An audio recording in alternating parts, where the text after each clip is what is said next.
Je termine ma réflexion, mais là, je suis tombée sur une pépite. Il faut... J'ai trouvé la solution du problème, en fait. Et le problème, c'est eux, là-bas. Alors ça, c'est une stèle. Si vous remarquez bien, cette stèle, elle date d'une période bien précise. Et comme vous voyez, vous avez Amon qui est tenu par un sceptre et un homme. Ok, parce que j'avais vu un autre artefact au Louvre où il y avait aussi cette forme de représentation. Ils ne mettaient pas de date, parce qu'ils préfèrent pas mettre de date. Parce qu'en fait, ici, vous avez donc le dieu homme avec la couronne d'Amon. Donc, et c'est là, en fait, où je me suis posé la question. Parce qu'en plus de ça, lui, là, tu vois, il a la couronne, de Djibouti. C'est ce qui est vachement suspect parce que c'est Ptah. Ptah, hein, la triple couronne ici, là, il a il a la triple couronne. En plus, il a, ouais, si, ouais. Donc, il a le sceptre, il a donc c'est l'Eka, le chasse-mouche, et ici, c'est censé être l'Ankh. Mais, non, le Djed. Euh, et il a la couronne de Djibouti. En fait, ils ont fait un de ces bordels, c'est incroyable quand même. Et puis, ça, en fait, ça, c'est ça qui est suspect. C'est super suspect. Parce que, comme j'ai expliqué, et c'est la mitochondrie en fait qui l'explique, c'est même pas moi, c'est la science, donc la biologie concernant la femme. Tu portes cette spirale parce que tu as tes menstruations et qu'à travers tes menstruations, tu as ce pic d'énergie et ce pic de chaleur qui est l'ovulation. Ce pic de chaleur, il peut être représenté comme étant la spirale. Donc la femme ne peut pas porter une couronne de spirale parce qu'à ce moment-là, tu te dis que l'énergie est à l'extérieur de ton corps.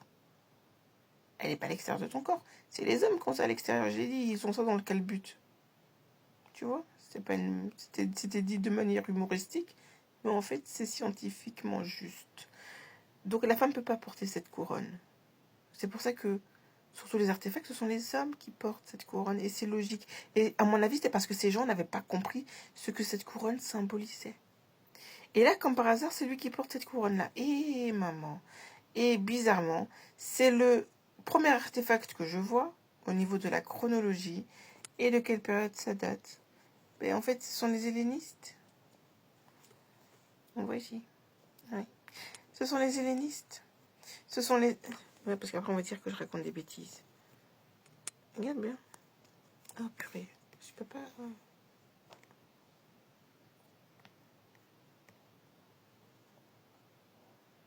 Moins 332. Donc, ce sont les hellénistes, en fait, qui disent qu'Amon-Ra est un homme.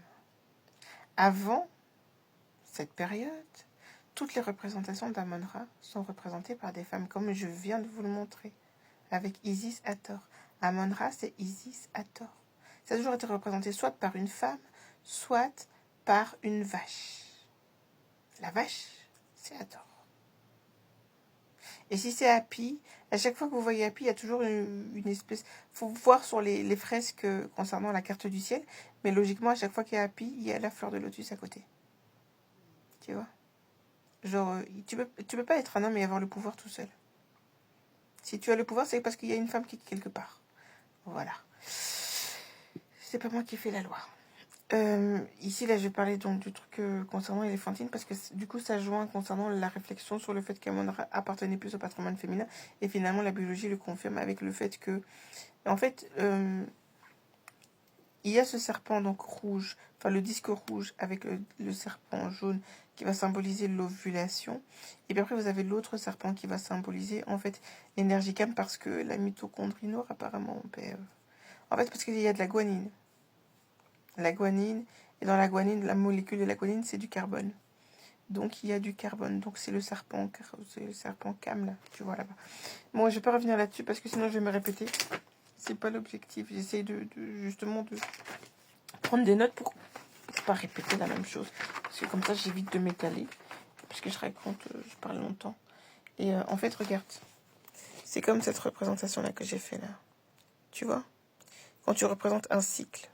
Voilà, c'est pas, j'ai mis mon cycle parce que je ne vérifie pas ce qui se passe dans la culotte des autres, en fait. Voilà. Donc c'est surtout ça. Et puis là, je vais faire le truc avec les... Je vais rentrer plus dans les détails la prochaine fois parce que je suis un peu fatiguée. Mais donc ici, c'est la stèle d'Éléphantine. Donc ça date de 1400 avant Jean-Claude. Et donc, il y a les divinités ici. J'ai pas les noms, je vais les donner après. Et donc, du coup, vous avez ici un homme avec la tête d'Amon. Donc, finalement, hein, pour être un peu honnête quand même, un peu honnête, j'ai tout le temps honnête, moi, mon chou, c'est quoi ça? C'est la plus vieille représentation d'Amon avec le corps d'un homme. Sinon, toutes les représentations d'Amon, à part celle que je vous ai montrées là, les hellénistes, ça a toujours été représenté par le corps d'une femme. Et en fait, ici, l'explication vient probablement de cette scène, en fait. Parce que vous avez un jeune homme, ici, qui porte la couronne d'Amon-Ra. Donc, vous avez les cornes du bélier, vous avez le double soleil ici, et vous avez... on voit pas bien, hein, mais il y a enfin, c'est la couronne d'Amon-Ra, avec les deux serpents ici sur le côté, et les espèces de plumes, mais c'est pas les plumes de lama, c'est pas les plumes... c'est les plumes... Enfin, c'est les plumes de la couronne de Oussir, en fait. Voilà, comme ça, tu vois. Et donc, du coup, et il porte deux trucs là, je sais pas ce que c'est, on voit pas très bien, je regarderai un peu mieux. Mais ici, avec l'écran, c'est un peu bizarre. Et en fait, donc, c'est un jeune homme qui porte la couronne d'Amon. Je suis même pas sûre que c'est un jeune homme. Bah si, il n'a pas de néné. Et donc, ici, je sais que ce sont des déesses, parce qu'elles ont des nénés, et puis de toute façon, leurs noms, de toute façon, ce sont des noms de divinités femmes. Ici, vous avez donc l'homme avec la couronne d'Amon. Et en fait, l'homme ici porte la couronne d'Amon parce que je vais laisser quand même réfléchir, parce que ça fait quand même quelques semaines hein, que j'avais mis ça de côté, j'avais posté, mais j'avais pas donné d'explication parce que vu que l'homme est une création du féminin, l'homme est une création du féminin, puisque c'est la mitochondrie qui crée le masculin, le genre. Et donc, du coup, tu comprends. Et en plus, il faut lire les médonnétaires, parce que peut-être que les médonnétaires donneront peut-être une explication aussi. Mais je suis pas encore là. Je sais pas encore faire tout ça. Je suis encore une petite novice. Du coup, il porte la couronne d'Amon, l'homme, parce qu'il est la création d'une femme. La femme va créer l'homme pour pouvoir se reproduire et ensuite engendrer, solidifier les générations, créer des ancêtres, puisque c'est la mitochondrie qui crée le masculin, qui crée le genre masculin. Et je suis certaine de cela parce que, enfin déjà de toute façon c'est une explication scientifique, biologique, il faut que vous, si vous vous renseignez, vous vous rendrez bien compte que c'est bien comme ça. Et d'un autre côté, l'explication, et c'est pour ça que je trouve que le conte de Réponse est très particulier, parce que à un moment donné, Réponse demande à son amant du soir de revenir à chaque fois avec un foulard pour lui permettre de créer une échelle qui lui permettrait de descendre de sa tour. Je pose juste celle-là, parce que en fait j'ai tout dit. Tout est là en fait. J'ai expliqué ce que vous voulez dire. Mais la soie, parce qu'en fait c'est vrai que la soie peut être associée au fil de la chenille de soie, comment c'est ça, de papier. Mais je pense que c'est plus lié à l'araignée, moi. Parce que l'araignée est un symbole. Je parle pas de l'araignée que tu as envie d'éclater avec ta pantoufle. Je parle de l'autre. Bonne nuit. Bisous.